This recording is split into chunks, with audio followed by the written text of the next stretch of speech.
video is sponsored by Potatoes USA Philippines. Hello, and welcome back to Real Nutrition Doctor.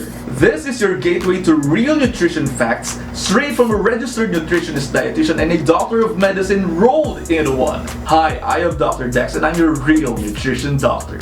We have been asked by some of our online and on-site patients if potatoes are actually good for them and the general public, given that we are facing an onslaught of lifestyle diseases. And those with these comorbids are actually facing a higher risk for COVID-19. So for this episode, we are going to answer this question and dive into the nutritional facts of potatoes.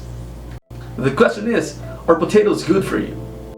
Potatoes are nutrient-dense and contain no fat and no cholesterol. They are also naturally sodium-free and contain no gluten. Although there are many varieties and forms of potatoes, these are all nutritious. Some nutrients may slightly vary depending on the variety, but this remains to be very minimal. Contrary to what most people think, potatoes are not fattening. With only about 110 kilocalories per serving, you actually get less calories compared to white or polished rice.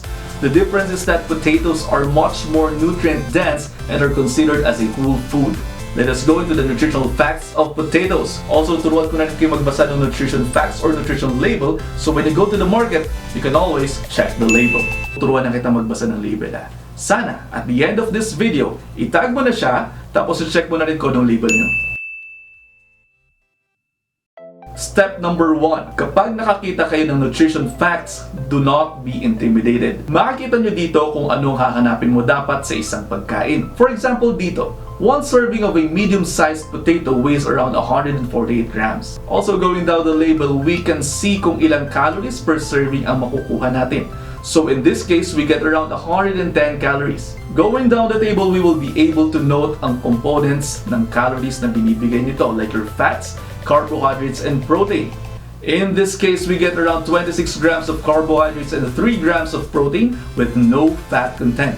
Also, wala rin itong sodium and cholesterol, which may reduce the risk of high blood pressure and stroke. Potatoes are high in potassium and vitamin C. Diets rich in potassium are considered as heart healthy, since they may also reduce the risk of hypertension and stroke. In lifestyle medicine, if we are faced with clients with hypertension, we improve their case by increasing their intake of potassium, which is found in potatoes, fruits, vegetables, and legumes.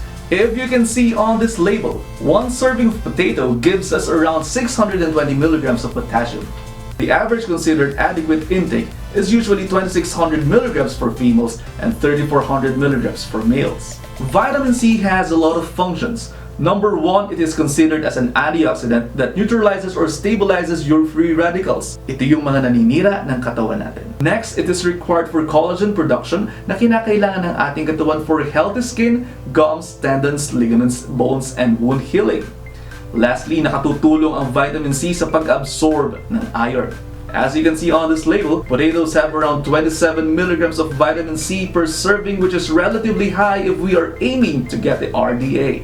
Lastly, when you look on this label, you will see daily values percentage.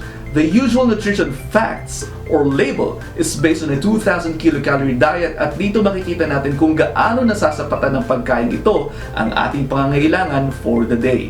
By taking one serving of potato, we get around 30% of the requirement for vitamin C and around 15% of the requirement for potassium for our daily needs. So in summary, yes, potatoes are good for you.